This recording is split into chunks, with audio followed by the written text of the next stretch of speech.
제가 네이버에서 한국이 지옥 같다라는 뜻을 가진 헬조선이란 단어가 실시간 검색어에 올라오는 것을 보고 여러분들이 만약 헬조선에서 태어나지 않았더라고 하면 어떤 일들이 일어날 수 있었을까에 대한 영상을 준비를 해봤습니다. 여러분들의 헬조선 탈출을 돕기 위해 여러분들이 환생을 한다고 가정을 해볼게요. 여러분이 가장 높은 확률로 태어날 나라는 물론 중국이겠지만 지역으로 보면 인도와 그 주변국, 파키스탄, 방글라데시를 포함한 주변국에서 태어날 확률이 가장 높습니다. 여기서 태어날 확률이 약 23%이고 여기 소득 수준은 한국의 10분의 1 수준도 안 돼요. 소득 수준만 문제가 있는 게 아닙니다. 정치, 경제, 사회, 문화 전반적으로 한국보다 나은 점을 찾아보기 힘든 나라예요. 그리고 정말 끔찍한 광경을 볼 수 있는 나라이기도 합니다. 유튜브에 검색을 해보시면 사회 인프라가 너무 안 돼 있어가지고 한 마을에서는 남자 여자 할 것 없이 길바닥에서 변을 본대요. 그런 나라입니다. 그 다음에 여러분들이 높은 확률로 태어날 수 있는 곳은 중국이겠죠. 한 18%에서 19% 정도 됩니다. 중국이 경제가 잘 나간다 막 하지만 실제 국민들의 경제 소득 수준은 아직 한국의 3분의 1 수준도 안 돼요. 그거는 다른 나라에 비해서 지금 제가 말하는 나라들 비해서 나을 수는 있는데 정치적 자유가 없죠. 여러분들 위챗 대단하다 그러는데 거기 시진핑 사진도 안 올라갑니다. 푸 사진도 안 올라간대요. 그게 시진핑을 놀리는 그런 사진이라고 해서 그것만 있나요? 여러분들이 진짜 싫어하는 미세먼지의 본고장이죠. 그 다음을 한번 보겠습니다. 여러분들이 그 다음으로 높을 확률로 태어나는 곳은 이제 아프리카 대륙입니다. 아프리카 대륙은 이제 12억 정도 되고 여러분들이 여기 태어날 확률은 약 15% 정도 됩니다. 여기의 소득 수준은 한국의 10분의 1도 역시 안 됩니다. 남아공 같이 잘 사는 나라도 있지 않냐 하시겠지만 남아공 같이 잘 사는 나라도 한국이 5분의 1 수준도 안 돼요. 이 아프리카가 엄청 큰 대륙인데 이 대륙을 다 합쳐도 전 세계 경제의 2% 수준밖에 안 됩니다. 그것뿐만 아니라 범죄율도 엄청 높고 내전도 많고 아시다시피 위생 상태가 엉망이어가지고 질병 통제가 가장 안 되는 지역이에요. 이런 곳에 여러분들이 태어날 확률이 그 다음 16% 이렇게 됩니다. 그 다음에 어디냐? 동남아시아입니다. 제가 한 나라는 뺄게요. 싱가포르는 빼겠습니다. 여기는 한국보다 훨씬 더 소득 수준이 높은 나라이기 때문에 여기를 제외하고 여러분들이 여기서 태어날 확률은 8에서 9% 정도 됩니다. 여기 소득 수준은 역시 한국의 8분의 1 수준 정도밖에 안 돼요. 아시다시피 산업이 제대로 발달을 안 해가지고 생각나시는 게 주로 타이 마사지 이런 거잖아요. 실제로 산업 구조 자체가 엉망입니다. 그래서 많은 젊은이들이 동남아시아를 떠나서 한국, 일본 이런 데로 가죠. 그 다음에 여러분들이 갈 수 있는 곳은 어디냐? 바로 라틴 아메리카, 중남미입니다. 여기가 이제 비슷해요. 동남아시아처럼 8에서 9% 정도 차지합니다. 여기에 평균적인 소득 수준은 한국의 3분의 1 수준 정도 됩니다. 그런데 여러분이 아시다시피 정말 막장인 나라들이 많아요. 예를 들어서 이제 멕시코 같은 경우에는 총선을 하는데 이 후보자 등록을 받는데 그 후보자 등록을 받는 8개월의 기간 동안 총선 후보 100명이 암살을 당하는 해도 있었습니다. 불과 한 2, 3년 전이에요. 그 정도로 엉망인 나라입니다.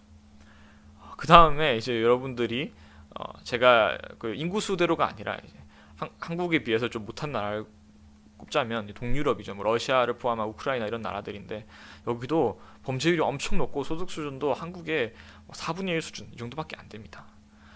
저는 솔직히 말해서 여기까지가 이제 한국보다 대부분의 이제 측면에서 살기에 나쁜 나라라고 생각을 하고 있고 이 나라의 인구를 다 합쳐보면 전 세계 인구의 80%예요.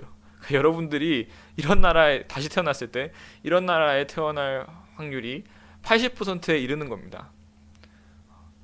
그리고 중동, 남유럽, 그러니까 남유럽 같은 경우는 이제 한국과 수준이 비슷하고 중동을 보면은 정말 부자의 나라지만 인구의 절반 여성들이 엄청 억압받는 나라죠. 정말 그 황당한 이슈도 있었죠. UAE에서 두바이에서 영국 여성이 성폭행을 당했다고 경찰에 신고를 하러 갔는데 혼전 간음죄로 그 여성을 이제 구속을 하려고 했던 그런 해프닝도 있었던 그런 나라입니다. 그래도 이런 나라들이 이제 비슷하다고 칠게요. 그러면 지금 이 나라를 다 합치면은 여러분들이 이제 한국보다 뭐 고만고만하거나 못한 나라에 태어날 확률은 90%입니다. 그러니까 여러분들이 지금 상위 10% 안에 드는 나라에서 태어난 거 전반적으로 그냥 어떤 특징을 잡은 게 아니라 그냥 전반적으로 봤을 때도 여러분들이 상위 10% 안에 드는 나라에서 태어났습니다. 제가 물어보고 싶어요. 여러분들 인생에서 뭐 어떤 운에 여러분의 어떤 그 인생을 운에 맡길 일이 있었는데 그 확률이 10%였는데 그거에 당첨이 되는 적이 얼마나 계신가요? 별로 없었을 거예요. 그러니까 여러분들이 한국에서 태어났다는 거는 국가적인 기준으로 봤을 때는 상당히 운이 좋았던 거예요. 해조선이라는 말은 저는 절대 동의할 수가 없습니다. 뭐 그래서 이제 뭐 해조선 탈출해서 간다는 나라들이 뭐 미국, 일본, 호주, 캐나다, 독일, 뭐 영국 이 정도 나라인 것 같아요. 많지도 않아요. 정말 그 세계 2차 대전 때부터 한국에 비해서 말도 안 되게 잘 살았던 그런 나라들만 이제 꼽아가지고 생각을 하시는 거죠. 근데 거기조차도 한국보다 좋은 파라다이스가 아닙니다. 여러분들이 유튜브를 보시다가 그냥 검색을 해보세요. 지금 이미 수없이 많은 사람들이 이런 나라에 이민을 가서 살고 있어요. 근데 그분들이 찍는 영상들 중에 뭐 여기 와서 살아야겠다는 영상보다 여기 와서 왜 살면 안 되는지에 대한 영상들이 훨씬 많이 올라옵니다. 그러니까 장단점이 있는 거죠. 뭐 미국 같은 경우 의료비가 엄청 비싸고 그런 장단점이 있는 거예요. 주거 비용도 엄청 비싸고. 왜 이제 뭐 한국인들이 이제 그 해조선이라고 생각하는 그런 특징들이 이제 왜 그렇게 생각하냐? 잘 모르는 부분들이 있어요. 뭐 대표적인 게 청년 실업률입니다. 많은 정치인들이 이용을 하는데 청년 실업률을 실제로 보면은 제가 도표를 띄울게. 이게 OECD 통계인데 한국이 별로 그 청년 실업률 높은 편이 아니에요. 뭐 그리고 이제 재밌는 거는 청년 실업률이 높다고 이제 진보 그 정권에서 막 뭐 공공일자리 창출한다 그러는데 보시면 알겠지만 공공일자리 제일 창출 많이 했던 그리스가 어마어마하게 청년 실업률이 높습니다. 이건 그냥 참고 사항으로 말씀을 드리는 거고 그다음에 소득 대비 집값이 있어요. 이것도 제가 그래프를 보여드리는데 저희가 OECD 나라 중에 제일 낮아요. 저희가 잘 사는 선진국 중에 한국 집값 수준이 정말 낮은 편입니다. 대출 규제가 너무 강해가지고 아마 저는 그렇다고 생각을 하는데 물론 이제 인정할 수밖에 없는 단점들도 있죠. 노동 시간이 길다. 맞습니다. 그런데 이것도 좀 낮아지고 있어요. 그리고 자살률이 높다. 이거는 또 저는 되게 다른 어떤 여기서 파생되는 다른 이유 때문에 전 자살률이 높다고 생각을 해요. 그러면 왜 사람들이 자꾸 이제 해조선 하면서 불행해지냐? 우리나라가 이렇게 좋은 나라인데 왜 이렇게 사람들이 불행해지냐? 저는 첫 번째는 그 한국의 문화가 약간 비교를 하는 문화가 있어요. 원래 옛날부터 이제 비교를 해왔었는데 문제가 뭐냐면 이제 인터넷이 발달을 하기 시작한 거예요. 그러니까 그 비교가 너무 이제 명확해지는 거죠. 그래서 더 불행해지는 거라고 저는 생각을 해요. 실제로 그 제가 대학교 때 조직행동론을 배웠을 때 이제 들었던 이야기 중에 재미있었던 게 인터넷이 많이 발달한 나라일수록 직업 만족도가 낮다는 그런 연구 결과가 있어요.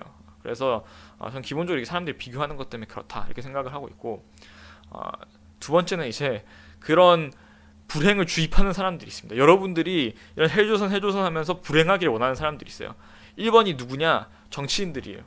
왜 정치인들이 그러냐면 여러분들이 이게 뭐 괜찮다 이러면 자기들이 할 일이 없어져 버려요. 특히 이제 정권을 잡지 못한 야권에서 뭐 지금의 여권이건 야권이건 이게 바뀔 때마다 계속해서 이제 뭐가 잘못됐다고 얘기를 합니다. 과장을 해가면서. 저는 개인적으로는 약간 좀 우쪽으로 치우친 사람이지만 우쪽도 똑같아요. 우리나라는 그냥 이제 야당이 되는 순간 말도 안 되는 이제 그 수치들을 만들어 가지고 여러분들의 불행을 조작합니다. 그것뿐만 아니라 정치인들뿐만 아니라 이제 이걸 통해서 돈을 버는 사람들이 있어요. 방송인들, 작가들 이런 사람들이 있습니다. 뭐 대표적인 사람들이 제가 생각하기에 김재모 씨, 진중모 씨 이런 사람들이 있습니다. 사실 그 사람들이 하는 얘기를 들어보면 정말 황당한 근거를 가지고 얘기할 때가 정말 많아요. 여러분들의 불행을 위해서. 세 번째는 뭐냐면 저는 이제 교육 환경이라고 생각해요. 이게 사실 저희 부모님 세대가 저희 세대를 이제 불행하게 만들었다고 저는 생각을 해요. 저희 부모님이 그랬다는 게 아니라 제가 주위에 있는 친구들 이야기를 해보면 어떤 교육을 이제 크면서 자라면서 받았던 교육이 어떤 방식이었냐면 두려움을 기반으로 그 인생을 살도록 만들었어요. 그러니까 내가 공부를 하는 이유는 내가 뒤처지지 않기 위해서, 다른 사람들보다.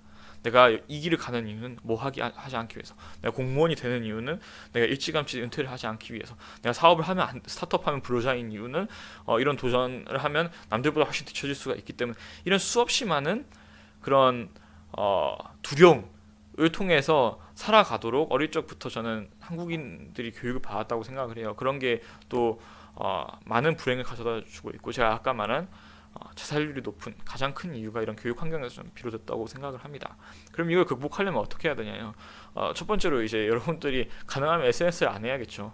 비교 같은 걸 안 하고 최대한 자기가 주어진 삶에 있어서 만족을 하면서 살 수 있는 그런 연습을 하셔야 됩니다. 두 번째는 당신이 불행하길 원하는 사람, 당신의 불행이 표가 되고 돈이 되는 그런 사람들 이야기는 가능하면 듣지 마세요. 그런 사람들은 사실 여러분들 인상에 크게 도움이 안 돼요. 그리고 이제 교육 환경은 사실 이미 어느 정도 굳어졌기 때문에 우리 세대가 자식들을 낳고 그 클 때는 저는 많이 좋아질 거라고 봐요. 우리 스스로가 불행했다고 믿기 때문에 그 부분들을 많이 개선할 거라고 봅니다. 저는 이렇게 여러분들이 어떤 인생에 있어서 행복할 수 있는 그런 방법들을 말씀을 드린 거고, 제가 뭐 사회적 비판적 의식을 갖지 말자 이런 이야기를 하는 건 아니에요. 물론 비판적 의식을 갖는 건 중요합니다. 그런데 제가 하고 싶은 이야기는 불행에 빠지지 말라는 거예요. 이런 국가는 제가 쉽게 바꿀 수 있는 게 아니죠. 이민을 준비할 수도 있는데 그럴 수 있는 여력이 되는 사람이 얼마나 되겠습니까? 그럴 여력이 안 돼서 어차피 이 나라에 살 거라면 가능하면 이제 좀 긍정적으로 여러분들이 행복하게 살기를 진심으로 저는 바라는 마음에서 이런 영상을 준비를 했어요. 제 이야기는 여기까지고, 또 뭐 제가 다른 국가들 비하하거나 이럴 의도는 전혀 없었습니다. 그냥 너무 우리 스스로를 비하하면서 살지는 않았으면 좋겠어요. 여러분, 저도 그렇고 여러분도 그렇고 다 인생 화이팅입니다.